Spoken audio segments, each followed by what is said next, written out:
Hello. I'm here to present what really is the serendipity of fieldwork. Basically, I started out looking, as it was explained, at fox hunting, culture, landscape and identity. So my focus was very much on the human relationship with space. But I really naively underestimated the centrality of the horse, not just in my fieldwork, but in fox hunting culture. So these horses were absolutely central in my research, but I began to understand they had a centrality in fox hunting culture too. So I called them my equine gatekeepers because they were crucial to me entering this social group. We tend to think of gatekeepers as, you know, a human who gives you access into an unfamiliar social group. I had never gone fox hunting. I didn't really know anything about it. So, you know, my view was to get the seat of my pants dirty, as Robert Park says, you know, and join these people. And they worked in a number of ways, these horses. First of all, I was permanently partnered with a known personality within the hunt.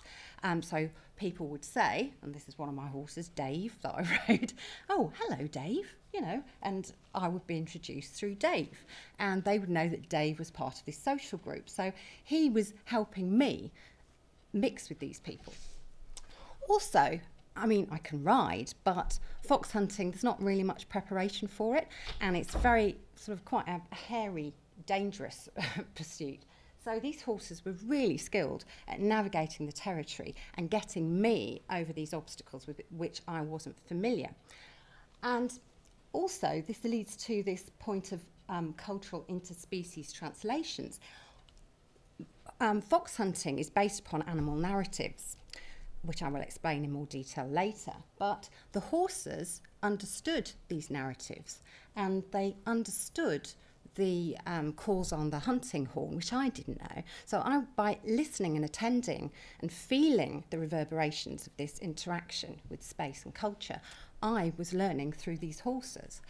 And also, fox hunting is a very structured pursuit. You are normally riding across expanses of land which the hunt does not own, by structures of consent, some of which go back hundreds of years with landowners. So if you get it wrong, if you're trampling crops, if your horse is kicking hounds, if your horse is kicking other horses, you will not be allowed to be in that group. You will be a liability. So I could not have continued my field work without these horses, without the aid of these horses.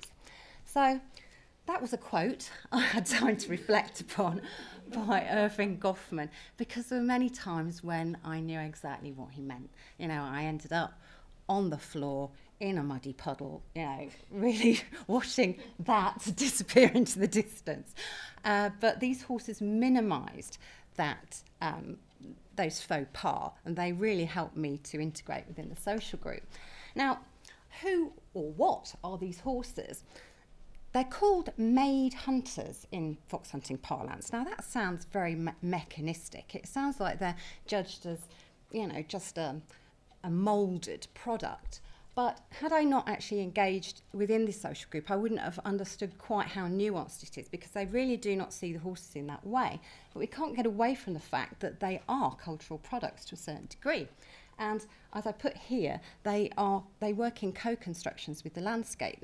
I put it here as a dichotomy, but it doesn't really work that way. It's a fluid sort of interplay between these elements. Fox hunting spaces are what some people call beastly places anyway, but they are what, to steal from Philo and Wilbert, they are beastly spaces. So we make sense of these animals in terms of our production of space. And they have varying regional requirements. So the physical conformation of these horses will vary according to the regional landscape. So where I was riding, they tend to have great big drainage ditches. It's in East Anglia, you know, this part of the country. And so you've got to have a horse with a great big back end to launch himself over those ditches. And you're going all day in thick, heavy going. So they are robust animals. But if you were to move to or go hunting in the more prestigious parts of England, the shires, where it costs a lot of money to hunt, there. You are on grass country, so the scenting conditions are better. The foxhounds move faster, and you have a faster kind of foxhound, and you will have thoroughbred horses which will keep you going, and they have 2 horse days, so they will actually swap horses because horses don't have that stamina to keep up.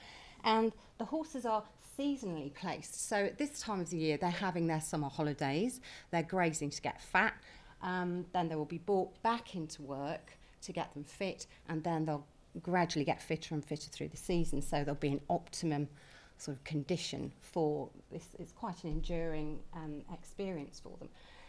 The active agent, this is what really came across, and this is what this is really about, is that fox hunting is taking part in a living landscape. Now, all riders will say that you must communicate with your horse, otherwise it's not going to happen. There is this trust and partnership, communication, physical, verbal, mental going on.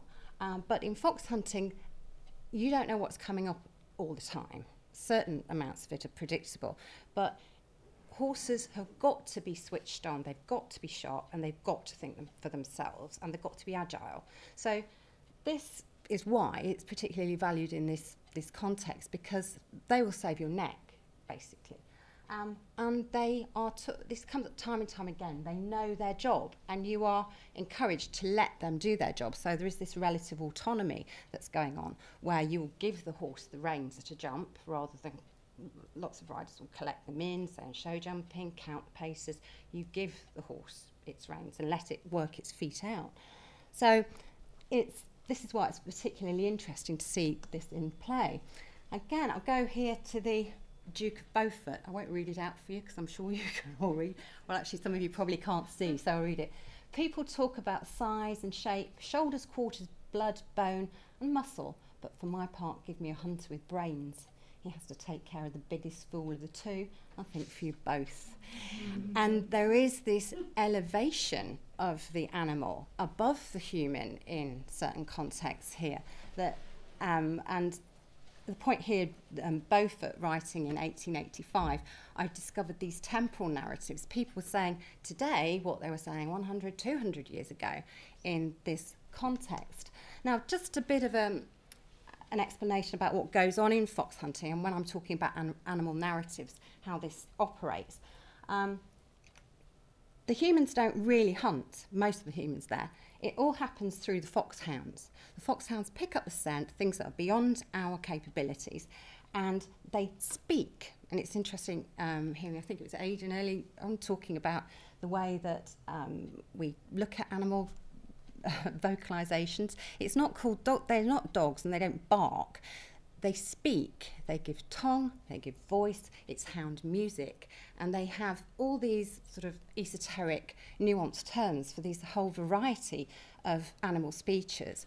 And so, you know, they've got to understand how they work. If the hounds don't talk to one another as well, they're called running mutes, which is no good, or you have a babbler who's saying the wrong things and distracting the rest of the pack. Now that, you can also see that horse, the hounds are milling around it. It's not kicking out. It's used to that kind of interaction with this co-species, if you're thinking about them in terms of a hunting pack altogether. And the huntsman, there in the red coat, will talk to them, make noises, and blow on his horn, and they will interact with him. So there really are animal narratives going on here that stretch back before modern fox hunting. This goes, you know, back thousands of years if you think about hunting with animals. And then the group at the back, that's where I was. That group is called the Field, and they have never hunted fox. They're just there to watch this display, to listen to this display, this animal performance, and to, some of them just there for a good ride or a mixture of both. So we're talking about superhuman interactions. It goes beyond our senses, and it's more than representational. There's a corporeal resonance going on here. So the horses, they'll fidget, they'll go up when they want to go off. You watch their ears, their nostrils, and they'll shiver with excitement when they hear the right cues, or they'll move off when they hear calls on the hunting horn that I didn't know. So I thought, well, why does he want to move? Oh, right, he understands what's happening here. And So it's more than human. Roger Scruton calls it centaur hours, where you're embodying the physicality of the horse. You are becoming one with this horse. And this quote by Yarborough on his hunter Leicester is saying, he taught me more about hunting in one season, taking care of me in the process, than I had gained in all of my previous experience. So again, we've got this elevation of the animal, but there's also this individualisation of the animal. And anthropologist Tim Ingold talks about we must tell their stories, and these individual narratives across time, I think, are very important for explaining these interactions. Just want to emphasise also this idea of taking care of. People will say that horse will take care of you, and it means that it will get you out of trouble and it knows what to do. But it also was used, and I experienced this personally, when it could look after itself, but it realises you're in trouble and doesn't capitalise on that and helps you out too. So it's sensing some kind of unease or instability, and it's helping you. And this, I couldn't get away without showing you one of my equine gatekeepers. This is Ben, incidentally with the Cambridge University draghounds. Draghounds have never hunted foxes, and this was my maiden voyage, hence the look on my face there. He knows what he's doing, and he got me over that. But he was one of my key equine gatekeepers. And again, these temporal narratives here. This is the pig from circa 1900, so going back over 100 years here, and he's talked about as no bolder horse. It goes on to say that horse would face a fence on fire, and I suspect he's called the pig because he's not the best looking horse in the world. But what came across in these stories again is handsome is as handsome does. It's the horse's brains, going back to what the Duke of Beaufort was saying earlier.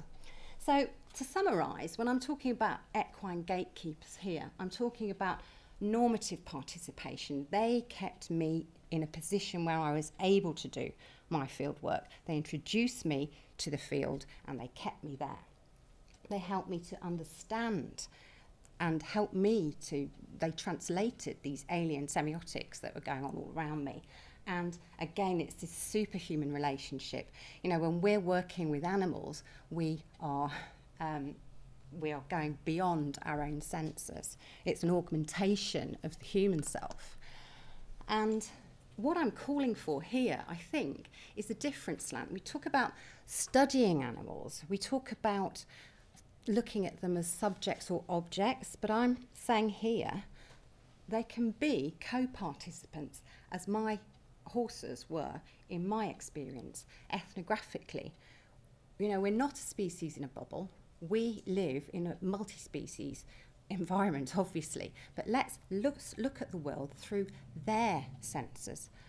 And culturally, obviously fox hunting is highly contested, morally, ethically, but we can't discount knowledge systems which have used these animal narratives in a very, very nuanced way for God knows how long, really, that we've been doing this. And I was able to tap into a culture that has very sort of specialised ways of interspecies interaction. Okay, so thank you.